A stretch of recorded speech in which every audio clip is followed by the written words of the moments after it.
Yo, welcome again di channel Magiarit sama gua host paling garing, dan kali ini ada tamu spesial di sini. Dan kali ini kita akan membahas sesuatu yang agak serius nih ya.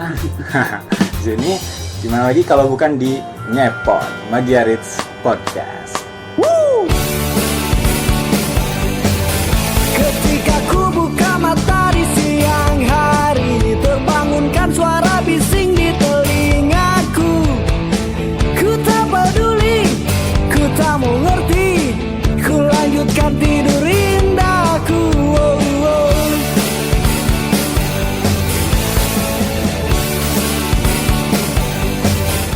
Oke, balik lagi sama gue Faris. Dan kali ini sebelum kita tanya-tanya yang susah-susah, kita perkenalan dulu ya. Kalau gue udah pada tahu, seharusnya gue Faris di sini sebagai host. Dan di sebelah gue di sini ada. Halo, perkenalkan nama gua Maulana, biasa dipanggil Lana, dan kesibukan gua sejauh ini sebagai programmer. Nah, di sini kita mendatangkan yang pusing-pusing ya. Sini. Nah, di sini sebelum kita bahas yang susah-susah nih ya, gue mau tanya dulu soal game, karena ini channelnya adalah channel gaming gitu ya. Jadi apa game favorit lo? Boleh lebih dari satu, tapi jangan kebanyakan. Kita nggak ada waktu soalnya. Oke, untuk sekarang game yang gua mainin sebenarnya Zelda TOTK, tahu nggak tuh? Zelda mana tuh? Tears of the Kingdom. Yang baru, paling baru ya? Yang paling baru. Kalau nggak salah itu dapat nominasi Game of the Year tuh. Betul sekali, keluaran tahun ini tuh. Bagus. Terus ada lagi nggak selain itu? Sebelum itu gua main Zelda BOTW. Zelda lagi. Betul.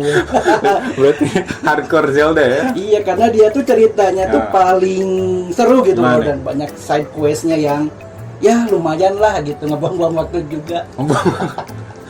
Jadi Zelda berarti favoritnya ya? Betul sekali. Selain Zelda ada lagi nggak?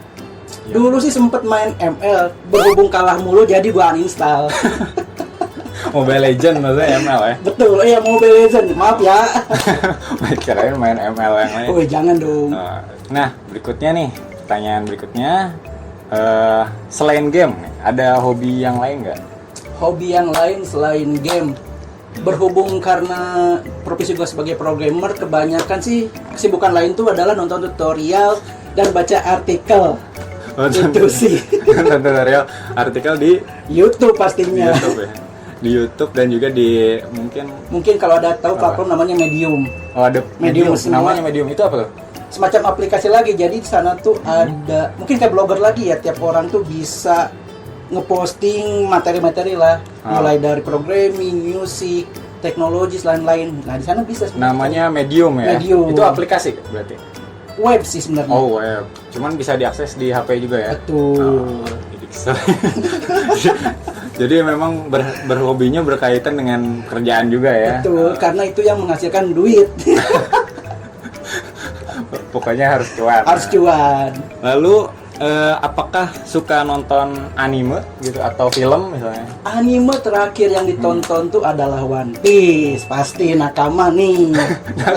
Tapi berhubung kebanyakan nggak pernah nonton lagi, sekarang ikutinya di manganya kebanyakan. Betul. Karena aduh, One Piece ya kagak tahu ya, dari tahun 99 sampai sekarang nggak tamat-tamat. Sekarang udah 1000 lebih sih episode. Betul. Terakhir nonton arc apa tuh? Terakhir nonton kopian dari teman kita zaman dulu. Jadi intermezzo bentar, ini adalah teman kuliah gue dulu ya sebenarnya. Dan ada teman kita itu dia punya koleksi sampai ratusan ratusan episode. Terakhir ngopi One Piece dari dia tuh sekitar 40 gigaan lah. Nah, dari episode 1 sampai berapa ya? Lupa dah pokoknya. itu arc sampai arc mana tuh nonton? Lupa ya. Ingatnya. Ketemu Ingat. siapa deh? Ingat Karakter. Pang Hazard berarti kalau nggak salah. Oh, si ini berarti ya. Caesar ya. Betul. Caesar berarti. Yang ada si Launya. Ya, kalau banget kan udah jauh banget. Itu abis itu kan masih jauh ya, itu Wano dulu. Zou dulu. Wano. Baru sekarang Ya. Egghead. Nah, tapi itunya baca ya komiknya ya. Komiknya baca selalu. Berarti ini nakama ya. Nakama. Wibu juga ternyata. Nah, tapi bukan wibu ya sebenarnya kalau cuma nonton anime ya guys ya. Nah, selain One Piece ada lagi ya yang lain? Oh, sekarang tuh di platform Netflix lagi ngikutin Dr. Stone. Dr. Stone. Ya, iya Stone. Dr. Stone yang si apa tuh namanya? Senju kalau nggak salah. Senku. Senku, iya Senku, betul. Ya. Itu agak aneh sih emang ya Emang. sebenarnya. Senku. Terus apa lagi? Apalagi ya? Ada lagi? Atau mungkin film gitu, nggak usah anime sebenarnya? Jarang sih sebenarnya. Oh jarang ya? Jarang. Nonton apa gitu? Jarang Berarti tutorial. Anime. Sisanya tutorial ngoding atau apa? Ngoding, tutorial ngoding selalu. Oke, gue balik lagi ya, baca lagi. Nah, ini gue mau langsung masuk aja ke materi yang akan kita bahas nih bersama Lana di sini ya, yaitu programming. Nah, menurut Lana sendiri apa programming itu sebenarnya dan apa programmer itu? Programming itu adalah sebenarnya sebuah proses untuk membuat sebuah program. Jadi bisa dianalogikan, aduh materinya berat banget ya. Iya. Lumayan berat nih. Bisa dianalogikan bahwa komputer itu sebenarnya adalah mesin yang bodoh nih. Mesin yang bodoh, dia tuh nggak tahu bisa ngambil keputusan, misalkan untuk menghitung, dia tuh nggak bisa tuh. Nah, kita tuh sebagai programmer tuh harus memberitahu kalau misalkan ada use case apa, outputnya harus bagaimana. Nah, itu disebutkan dengan programming sebenarnya. Jadi programming itu memerintahkan si komputer untuk mengerjakan sesuatu ya. Betul. Yang kita pengen, jadi outputnya sesuai keinginan. Betul. Gitu. Oke. Kayak gitu. Jadi programmer itu Adalah orang yang membuat program. orang yang buat programnya kayak gitu. Betul. Kayak gitu guys. Nah lanjut lagi, kalau misalnya kan gue sering dengar tuh ada gue lagi ngoding. Nah itu bedanya sama programming apa sih? Atau sama aja sebenarnya? Programming tuh bisa dibilang tuh the thing-nya gitu kan, the thing gitu. Sebenarnya dalam programming tuh ada banyak step lah, bukan coding doang. Coding itu termasuk salah satunya. Pertama mungkin kalau kemarin pernah lihat ada namanya UI UX. Oke. UI UX tuh untuk mendesain Apa gimana tuh? grafisnya. Oke. Misalkan di tampilan-tampilan, kemudian ada user experience-nya. Misalkan kayak contohnya tuh ada button kan nggak akan mungkin kita taruh di mana aja nih. Button tuh tombol berarti Tombol, ya? betul. Nah itu tuh adalah tugas dari orang UI UX. Oke, dari orang UI UX. Kemudian ada lagi namanya tuh adalah product manager. Oke, Orang produk tuh biasanya tuh berat banget anjir pokoknya. Ya, nggak apa-apa. Orang produk tuh biasanya tuh nentuin fitur apa yang mau di develop. Contohnya gini, misalkan lu punya sebuah aplikasi nih ya. Aplikasinya tuh banyak usernya. Oke. Nah, dan kemudian lu tuh mikir gimana caranya tuh nge-retain user lu tetap menggunakan aplikasi lu. Jadi biar dia pakai terus ya aplikasi yang kita pengen. Nah, yang kita buat maksudnya. Betul. Nah, si orang produk tuh bakal mikir, kita nambahin fitur apa? Salah satunya bisa dicontoh adalah loyalty biasanya tuh. Kayak lu beli 5.000 dapat 50 poin. Promo kali ya. Ya, dan 50 poinnya dikumpulin bisa dituker. Oke. Nah, itu adalah orang produk. Dari produk lempar ke orang programmer, ngoding. Dari konsepnya gitu kita buat ke codingan. Nah, gitu. Jadi bedanya itu programming itu adalah detingnya. Coding itu adalah salah satu prosesnya. Berarti karena banyak sebenarnya. Programming itu berarti lebih luas ya. Lebih luas, betul. Jadi coding itu bagian dari programming ini ya. Betul sekali. Oke, guys. Tercerahkan nggak? Atau malah pusing? Ya bagus deh. Oke. Nah, selain itu gue suka denger nih ya. Kan kalau misalnya orang programming ngobrol nih ya, lu tahu nggak ini soal C++ gitu, atau gue Java pakainya gue MySQL gitu, atau Python, atau grafik, atau piramid ya. Nggak serius, jokes internal ya. Pokoknya katanya ada bahasa pemrograman. Nah, bahasa pemrograman itu apa sebenarnya? Sebenarnya bahasa pemrograman tuh bisa dibilang bahasa yang kita gunakan untuk merintah komputer. Mungkin kita komunikasikan ada bahasa Indonesia, Sunda, Jawa, dan lain-lain. Kalau kita dari manusia ke komputer, ada juga jenis bahasanya. Ada Java, kemudian PHP, kemudian ada C++, C, assembly, banyak lah. Banyak ya pokoknya. Betul. Ya. Berarti si bahasa itu tergantung apa tuh?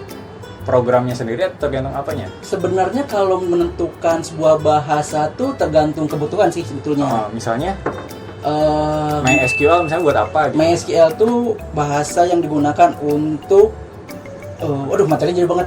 Kita Yang punya lain data. deh, yang tahu aja deh, yang tahu Kayak deh. misalkan ya Java Nah, oke. kita gunakan untuk ngoding di backend, mungkin di server, kemudian untuk juga di Android. Heeh. Kemudian Dulu gue pernah sih C+ ya.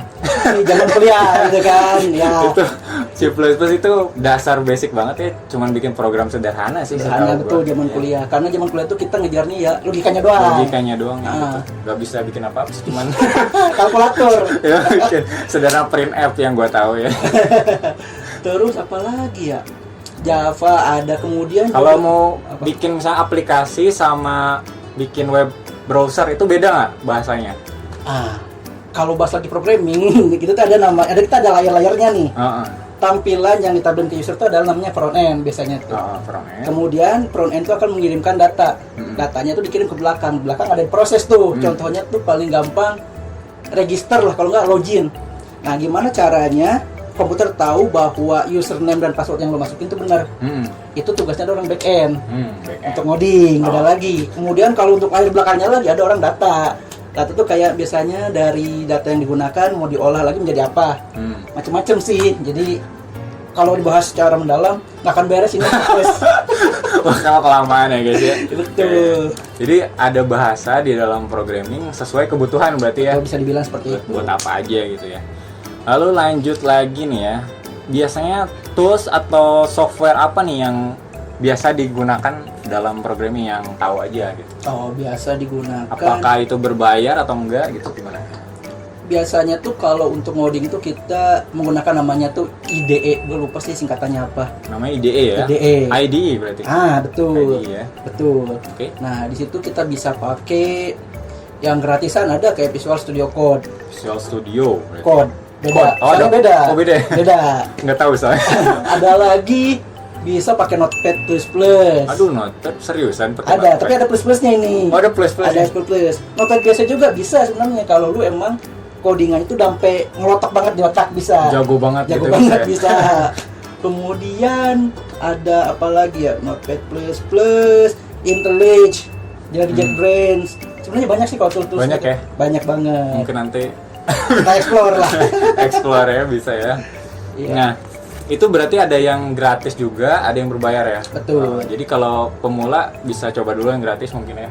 Bisa coba dulu yang gratis ya. Baru kalau udah mulai mahir, mulai buat bekerja ya, baru Bisa mungkin pakai ya. Bisa pakai berbayar. yang berbayar ya. Oke, selanjutnya kalau hardware-nya nih untuk programming itu minimum requirement-nya kayak gimana? Contohnya soalnya kayak gua ngedit video kan butuh Betul. requirement ya. Kalau ini berat banget buat ngerender aja berat banget. Nah, kalau buat ngoding tuh ada requirement-nya nggak? Requirement-nya sebenarnya ada sih. Mm-mm. Mungkin yang paling basic tuh rata-rata di RAM 8 GB. Kalau di Intel tuh Oke. Core i5 generasi keberapa lah. Soalnya tuh Yang terbaru ya? bisa 5-nya. dibilang betul, karena makin kesini tuh pemrograman tuh makin berat. Karena kan kalau bisa kita lihat tuh sekarang aplikasi makin canggih dong ya kan. Iya, canggih Makin canggih sekarang. tuh. Nah. Dan yang sebagai kuli-kuli yang ngebuat juga butuh tools yang lebih mumpuni juga. Makin berat juga sih. Ya biasanya kalau untuk pemula-pemula bisa di sekitar 8 GB lah RAM, 8 GB. Untuk core-nya mungkin di Core i5 lah udah. Kalau kayak VGA card gitu butuh nggak? Enggak sih, enggak butuh. Kalau hard disk Hard disk sebenarnya banyak ya? hard disk ya lumayan 250 GB juga cukup sebenarnya. 250 berarti standar ya? 250 Standar, GB. betul. Oke, nah selanjutnya itu, nah ini harga nih masalahnya. Harga, nah untuk menurut pengalaman sendiri menjadi programmer itu mahal nggak sih biayanya gitu? Nah, zaman dulu gua jadi programmer, sebenarnya kan kita sama ya, lulusan fisika. Oke. Betul, tapi kita beda penjurusan. Mungkin Iya, karena beda aliran. beda arah ya. Beda arah. Nah, dulu pas zaman gua pertama kali jadi programming tuh nggak ada yang namanya tuh bootcamp. Kayak sekarang kan banyak tuh bootcamp A, bootcamp B, bootcamp C, kagak ada. Oh, sekarang banyak ya? Banyak banget kan, mulai dari harga 300 ribuan sampai 50 juta juga ada. Kalau di zaman dulu gua sendiri tuh gua belajar secara otodidak, bermodalkan internet dan niat sebenarnya. Dari sana Modal tekad ya? modal nekat soalnya zaman dulu, soalnya pas gua nyari kerja yang kepengen gitu ya, kepengen banget gitu, nggak ada. Lowongan susah. Kebetulan ada basic sedikit di programming, ada internet, ada nekat dan butuh duit. Itu sih yang terakhir yang paling penting. Dikejar lah, dan akhirnya sampai sekarang dari 2018 ya, udah sekitar hampir 7 tahun lah berarti ya. Berapa ya? 6 tahun ya, berarti ya. Merintis dari awal itu kira-kira biayanya tuh habis berapa tuh? Kalau misalnya untuk early ya, untuk awal-awal. Modal internet sama laptop Ya. Betul. Berarti laptopnya budgetnya mungkin sekitar berapa nih? 6 juta sama internet per bulan kali. Per bulan kali ya, iya. Per bulannya sih berarti sekitar 100 kali 1,2 kali 6 di 8 juta lah 1 tahun ya. Kan laptop sekali jadi. Iya kan udah beli maksudnya 1 tahun 6 juta. Iya betul, bisa segitu. Itunya kali 12 gitu 1,2 100.000 itu kalau internet. Terus kalau misalkan ingin lebih cepat, ada sekarang platform untuk belajar gitu, kurs 100 ribuan sih satu materi. Bisa dikejar juga sih, itu lumayan banget. Berarti ada course itu apa tuh contohnya course-nya? Ada yang tahu nggak? Udemy ya? Udemy betul. Okay. Udemy biasanya. Jadi Udemy ini ada juga kayak ngasih program untuk pelatihan programming mungkin ya. Jadi ada materinya, kita tonton, ikutin aja, follow. Dan biasa juga mereka udah ada kayak use case-nya loh, untuk apa. Jadi lebih aplikatif. Gitu. Jadi ada tutornya gitu kan, ngajarin ya. Iya. Oke. Kayaknya kita rehat dulu bentar karena akan ada iklan ya. Iklan. この番組はご覧のスポンサーの提供でお送りします。Teknopoint. Pengen punya website untuk jualan? Atau ingin punya aplikasi sendiri? Atau mau aplikasian untuk toko? Tapi bingung harus mulai dari mana? Kamilah solusinya. Hanya dengan 5 langkah saja, kalian sudah bisa mendapatkan servis terbaik untuk memenuhi kebutuhan digital Anda. Teknopoint. Solusi masalah digital Anda.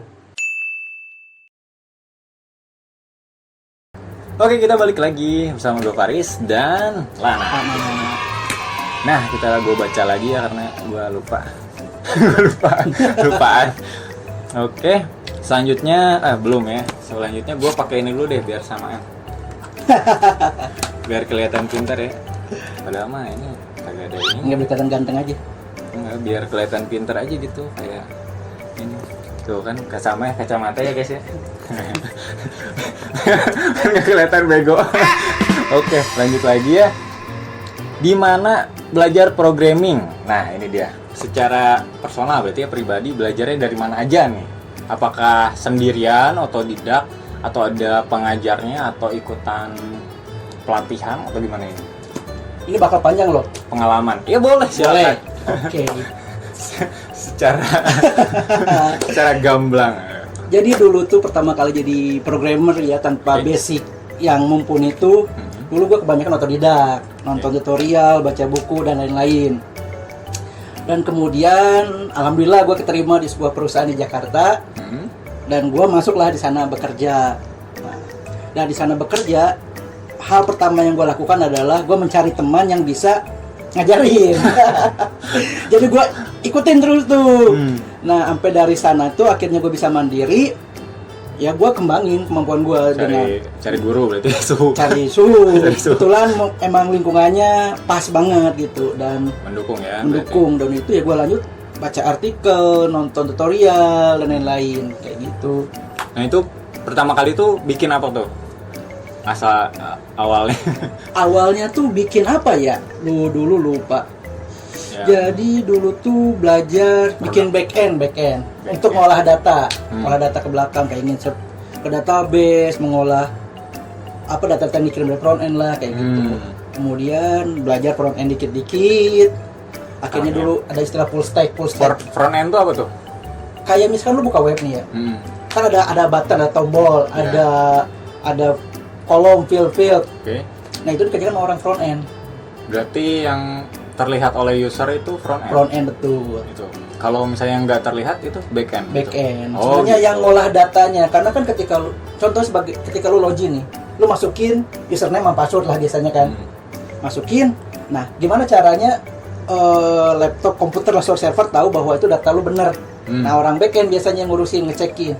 Lihat database sesuai atau enggak, kalau sesuai boleh masuk, kalau enggak di reject gitu. Oh, bedanya sama UI UX apa ya itu? Front end. UI UX itu adalah orang yang ngedesain tampilan. Berarti desain ya. Betul. Kalau misalnya front end, back end tuh programnya berarti. Tuh. Oh, gitu. Karena kan gue bilang tadi programming tuh banyak kan. Oh ya. Ternyata semakin digali semakin rumit ya guys ya. Betul. Semakin banyak berarti isinya kayak gitu. Iya. Jadi selanjutnya, aduh putar lagi.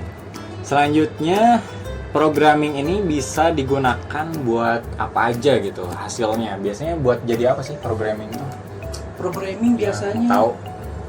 yang paling sering kita pakai lah di HP itu Android, aplikasi-aplikasi yang lu pakai tiap hari. Berarti aplikasi. Betul. terus Kemudian juga untuk salah satu contohnya apa ya? Sebenarnya banyak banget. Contohnya kayak lu mesin kasir juga mesin kasir ya. Iya, Yang banyak. di ini ya apa minimarket berarti. Minimarket juga di Minimarket. kode sama banyak. Berarti yang apa barcode gitu juga berarti pakai programming ya. Betul Oh, sekali. Iya. Kemudian mungkin game mungkin ya. Game juga bisa Nah, ngebuat. game. Nah kalau game tahu nggak pernah nggak? Kebetulan nggak pernah Nggak ya? sih. Berarti nggak bukan ke situ ya. Nggak ke Tapi bisa programming ini bisa buat bikin game kan? Bisa berarti ya? sekali. Iya, Oh, iya. iya.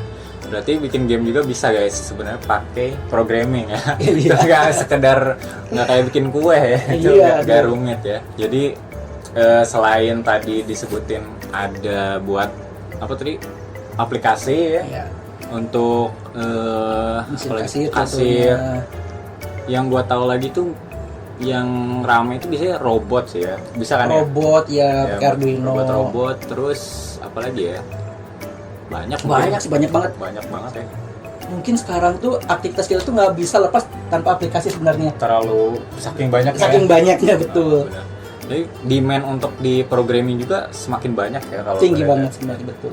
hari ini. Nah selanjutnya itu kalau programmer itu kalau di perusahaan itu biasanya jadi apaan sih biasanya? Jadi programmer. Jadi balik lagi. Jadi kan kalau di perusahaan besar tuh ya ada targetan. Emang title-nya programmer gitu? Macam-macam sih tiap perusahaan Iya kan? beda. Beda-beda ya title-nya. Ada kayak mungkin ya programmer, software engineer dibilangnya, ada Software lagi engineer berarti ya. ada software developer, apalagi ya banyak sih. Kalau ini sebagai Kalau gue sendiri disebutnya senior software engineer sebenarnya. berarti ada juniornya ya. Ada junior, ada medior, ada senior, Apa medior? ada pertengahan. Apa tuh? Ada betul. Baru denger. Baru denger kan ya? Medior asli. Ada medior. Jadi ada 3 tingkatan berarti junior gitu ya. Banyak tingkatannya. Medior, senior, ada lagi Ada kalau atas lagi ada biasanya ke tech lead, tech lead. technical lead, terus ada principal engineer, lalu ada ke CTO. Wah jauh sih. CTO berarti chief Chief Technology Officer. officer ya berarti. Berarti itu udah apa masih ada lagi? Udah yang CEO katanya. kayak CEO ya Iya. berarti ya. CEO, CTO, CMO kan ya. Iya banyak. Berarti dia yang nyuruh-nyuruh ya. Iya. Biasanya yang nyuruh-nyuruh dia ya, biasanya. Karena dia yang punya ide biasanya kayak gitu. Kemudian itu mana lagi ya? Gua kelewat lagi pusing. Ya kelihatan. Oh iya nih, nah ini dia ya. Programmer itu di Indonesia menurut Mas Lana sendiri itu banyak nggak sih? Dan ada komunitasnya nggak sih sebenarnya? Komunitas sebenarnya banyak. Bisa di Telegram, banyak di LinkedIn juga sebenarnya bisa dikejar. LinkedIn. LinkedIn betul. Oke. Sebenarnya juga kalau yang udah biasa di GitHub juga sebenarnya banyak komunitasnya. GitHub. GitHub. Oh GitHub. Git berarti ya Git tulisannya GitHub. GitHub. Itu apa tuh GitHub?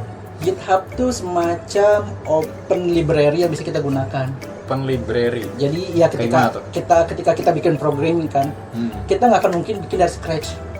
Gak akan dari nol ya Dari nol banget, pasti kita menggunakan library atau pemrograman dari orang lain. Itu ada yang berbayar, ada yang gratis gitu. Berarti kayak template gitu ya mungkin ya? Bisa dibilang. Template ya. Jadi ngambil dari dia terus Kita pakai. bisa kita bayar atau mungkin dia ngasih gratis mungkin ya? Bisa gratis, bisa Bisa berbayar. dimodifikasi ya sama kita? Bisa sekali. Oh kayak gitu. Jadi namanya GitHub ya. GitHub untuk ngelihat library bisa. Oke. Jadi apalagi tadi Banyak banget sebenarnya komunitas. Kayaknya di Facebook juga ada kalau mau. Facebook komunitas programming. Ada Facebook. juga pasti. Ada ya banyak ya. Banyak. Paling itu sih cukup. Yang biasa yang diikuti ada nggak? Nggak ada. Biasanya di LinkedIn sih. LinkedIn ya. Betul. LinkedIn berarti lewat apa tuh? Ini biasanya kan kalau di LinkedIn ada explore-nya kan, ada home explore. Oke. Dan kebetulan di LinkedIn gua tuh kebanyakan nge-follow semacam senior engineer lah. Jadi mereka sering ngelempar artikel-artikel kayak gitu. Ya kita sana biasanya ada yang komen, ada yang bertanya, ada yang dicoba diaplikasiin gitu. Oh, jadi dia nge-share mungkin link ke program tertentu mungkin ya. Nanti dicoba atau gimana? Bisa konsep. Konsep. Oke, Betul. konsep berarti. Berarti bisa saling sharing di Ya. LinkedIn ya. Ya biasanya seperti itu. Saya punya ide sesuatu, ada konsep sesuatu, nanti bisa diaplikasikan ya. Oke, kayak gitu. Selanjutnya apa yang dimaksud dengan bug nih? Gue suka Aduh. sering denger banget nih ya kalau anak programmer, aduh ada bugnya lagi katanya. Nah itu bug itu apa ini? Yang gue tahu kan bug itu serangga ya. Nah kalau di programming apa? Masa ada fotonya? Sejarahnya tuh yang gua baca ya, nggak tahu nih Oke, benar atau oke. enggaknya. Zaman dulu kan komputer segede gaban. Komputer segede gaban. Iya kan, zaman dulu Oke. banget tuh Oh, gede-gede. zaman. Wah, gede banget. Zaman Bot lah. bot. Nah, Gede kulkas ya. Nah, kemudian kan karena komponennya masih besar-besar kan, ada error. Ternyata pas dicek kemarin bener ada serangga. Oh serangga beneran. Serangga jadi, beneran. Jadi sejarahnya kayak Sejarahnya gitu ya. itu kan jadi bug. Jadi error itu gara-gara serangga. Nah, sampai sekarang. Mungkin kecoa kali atau tikus. Iya. Sejarahnya gitu yang gua baca. Nah kalau sekarang tuh apa tuh? Jadinya apa? Sebenarnya kalau sekarang tuh bug tuh adalah kesalahan dari pemrograman. Contohnya tuh kayak lu bikin program untuk pertambahan lah bisa dibilang. Misalkan lu ngoding 1 tambah 1 harusnya tuh 2, tapi karena codingan lu salah jadi 3. 1 tambah 1 jadi 3 itu Iya. karena bug ya. Salah ngoding betul. Berarti kalau kesalahan dalam pengodingan itu bisa disebut juga sebagai bug. Bug, betul. Kalau misalnya dia udah ngoding bener tapi ternyata masih error itu kenapa? Berarti masih salah codingan. Masih salah. Berarti dia ngakunya bener ya padahal salah. Iya, betul. Oh ternyata kayak gitu. Soalnya kadang ada teman juga bilang kalau di running di sini nggak bisa, giliran running di sini bisa. Ya itu juga kadang. Itu pengaruh apa ya? Karena ya banyak kadang karena Banyak faktor laptopnya dari library yang dipakai versionnya beda. Oh mungkin Bisa. hardware-nya juga ngaruh ya berarti ya. Bisa jadi kan sekarang mungkin ada ARM, ada ya kan, ada Apa chip tuh ARM? ARM. Apa ya gua nggak tahu dah hardware.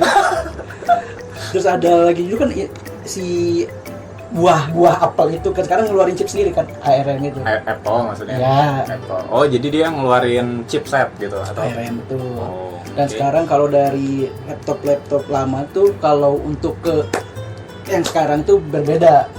Harus biasanya tuh ada bridge, ada aplikasi tambahan lah gitu. Bridge ya. Macam-macam Berarti sih. jembatan untuk penghubung Biar jalan running. biar running ya. Kemudian juga database beda version juga bisa error. Kemudian Java beda version juga bisa error. Macam-macam sih kalau kayak Banyak gitu. ya faktornya ya. Bahkan yang edit mungkin di Microsoft sama di iOS juga di iOS di Di- iSeries Apple series juga mungkin bisa berbeda. error ya, bisa beda ya. Iya, macam-macam sih. Iya, memang codingannya mereka juga saingan sebenarnya antara perusahaan mereka juga ya codingnya.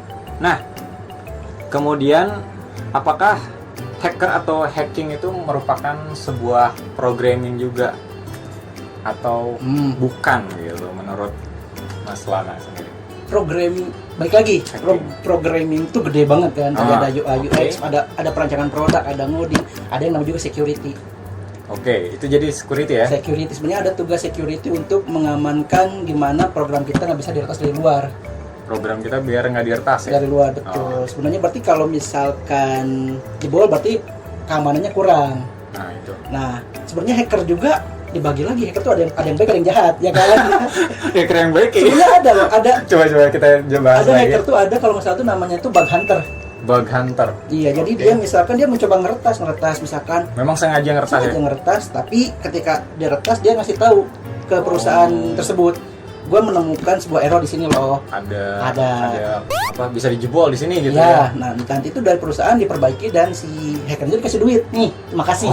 Ada bug hunter. Dikasih tahu ya gitu Iya, ya. ada jadinya. juga Ah, emang yang hackernya itu emang jahil aja gitu, Iya, udah dihack dapat. iseng ya. Iya, diobrak-abrik. diretas. Beda-beda gitu. Berarti hacker juga sebenarnya termasuk programming, cuman ada kebagi lagi gitu ya. Ya, bagian security-nya lah itu. Ya, bagian security. Jadi program-program kayak aplikasi atau web mungkin ya bisa diretas Iya, oleh mereka, tapi bisa juga mereka menguntungkan dengan ngasih tahu si perusahaannya ya. betul. Oke, kayak gitu ya. Biar kekurangannya nanti diperbaiki ya. Diperbaiki, iya. Gitu. Kemudian nih, apakah ada suka dan duka menjadi seorang programmer? Dari sukanya dulu deh. Sukanya ya alhamdulillah lah, dari sana banyak perkembangan lah di program. Ah, Dukanya tuh adalah jadi programmer tuh nggak pernah berhenti belajar Oke. karena tiap hari bahkan tiap detik tuh library atau pemrograman baru tuh keluar loh. Berarti Mungkin beda dengan bisnis-bisnis yang lain itu, semakin tua tuh lu semakin mateng. Beda dengan programming, semakin tua tuh semakin bodoh. Hah, kok gitu? Serius. Kok gitu? Karena mungkin sekarang gua mahir di Java versi sekian. Ah, 10 tahun ke depan tuh udah ada Java baru yang lebih canggih. ah. Dan gua nggak ngikutin, bisa kalah sama anak-anak yang lebih bocil. Oh, berarti ada aplikasi baru. Kalau kita nggak ngikutin zaman, Betul. meskipun kita mahir di suatu aplikasi yang lama, kita bisa kalah lagi ya karena Betul. nggak ngikutin tren Iya. baru ya. Iya. Oke. Jadi memang ngikutin pasar berarti ya kalau Iya. pemrograman ini ya. Jadi Makanya rata-rata ada iseng yang orang-orang bilang orang programmer tuh biasanya no life. Nah, itu ngejar itu. nah, hidupnya gini terus Iya. kali ya. Ya, kalau ininya liburannya gimana? Liburannya ketika udah production biasanya udah Nah, itu ngapain aja tuh biasanya? production tuh jadi misalkan ada user minta produk A. Ah. Udah beres nih, udah beres testing, beres apa dan nggak ada isu. Di deploy, kemudian digunakan banyak orang, nah bisa rehat lah dulu di sana gitu. Beres satu fitur gitu. Asal udah tamat ya bisa dikerjain ya. Ah, udah beres. dikerjain. Rehatnya ngapain nih biasanya nih? Baca lagi program, baca lagi coding.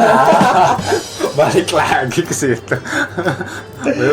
Jadi liburnya dipakai benar-benar buat belajar lagi ya berarti. Karena emang kalau jadi programmer tuh nggak bisa kayak gua udah belajar, gua udah kerja selama 5 tahun, gua nggak perlu belajar lagi, nggak akan bisa.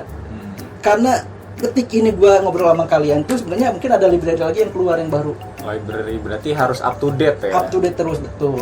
Harus mengerti codingan baru, mungkin aplikasi baru mungkin ya. Betul, iya. Oke. Kayak gitu. Sekarang yang lagi tren apa nih? Ada yang tahu nggak? Tren Soal apa? tren front end kebanyakan sekarang tuh lagi mainan di cloud sih. Cloud. Cloud. Oke, berarti sistem naruh data di ini Awan, ya. di awan. Server. Si server aja sih awan ya. Awan cloud itu istilah doang sebenarnya. Oke nih. Lalu selanjutnya apa menurut Lana sendiri manfaat menjadi seorang programmer? Manfaat ya, bingung juga. Manfaat. Karena tujuan gua dulu jadi programmer tuh adalah nyari duit. Berarti buat cari duit ya. Iya betul, dan Mungkin manfaatnya buat konsumen atau apa gitu. sebenarnya programmer itu tugasnya adalah mempermudah kerjaan user kita. Misalkan user kita biasanya kerepotan ngerekap data-data penjualan, pembelian. Nah, kita sebagai programmer diminta tolong dong buatin aplikasi yang untuk memudahin ngerekap nih. Ya kita bantuin kerjain, dan ketika aplikasi udah beres dan digunakan oleh user, itu sebuah kebahagiaan kayak wah, dipakai coy gitu. Berarti kebahagiaannya adalah ketika kita berhasil membuat suatu produk yang satisfied ya buat si user. usernya ya. Berarti tapi mulainya itu berarti dari keresahan dulu si user ya berarti. Biasanya Ya? seperti itu. Berarti Iya. usernya butuh apa, kita bikinin gitu kan. Betul. Nah, itu ketika jadi dan dipakai itu kesenangan sendiri. Senang mungkin. sendiri. Betul. Produk kita dipakai ya kayak gitu. Nah, ini ya pertanyaan terakhir nih sebelum kita tutup ya.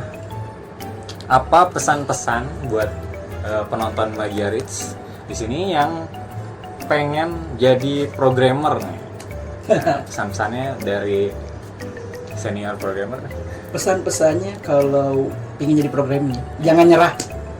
Karena di awal-awal tuh, dulu pengalaman gue pribadi, gue 2 bulan tidur nggak nyenyak. baca, nyoba tutorial dan sampai akhirnya lulus dari fase itu, dan akhirnya semuanya udah lancar aja gitu. Jadi jangan nyerah lah kalau pengen jadi programmer, karena emang ujian di awalnya tuh berat. Berarti memang early-nya ya, proses pembelajarannya itu tidak mudah ya. Betul, mungkin bisa dibilang tuh kalau dari kita bahas grafik ya, dia tuh eksponensial. Dia kayak kalau tuh berat banget, lambat, tapi pas udah ke atas maju terus. Melesat ya. Iya. Oke, berarti memetik hasil ya. Hasilnya di akhir. Jadi nanamnya, aduh, Sama nyiramin dulu tiap hari gitu kan ya, berat ya. Berarti harus terus belajar. Tapi gue kira sih, menurut gue itu berlaku untuk setiap kayak bidang pekerjaan ya. Iya. Di kehidupan memang tidak mudah ya, kecuali ya ada orang dalam. dalam bapak udah kaya. Ada orang dalam mah beda ya, pasti langsung direktur gitu. Ya kalau orang bawah kan merintis dulu dari bawah, memang sulit sekali kayak gitu ya guys ya. Nah, thanks banget nih buat Mau ya, udah nemenin gua hari ini di Magaris, dan juga udah sharing-sharing ya tentang programming ya, dimana kita mumet. Apa gua doang yang mumet sebenarnya? kayak gua doang yang mumet. Udah lah, gak usah pakai kacamata lagi ya, karena gua mumet. Oke, thanks banget ya udah nonton sampai akhir. Kalau misalnya kalian suka dengan video ini, kalian bisa like. Kalau misalnya kalian mau bantu juga, kalian bisa subscribe. Dan kalau ada pertanyaan bisa komen di bawah. Dan nanti gua cantumin juga kontak Lana ya, mungkin ya. Ya, mungkin sosial medianya kali ya. Kalau gua nggak usah. Oke, thanks banget yang udah nonton. Just be yourself, ikutin gue. Oke. And keep gaming. Boo. Bye bye.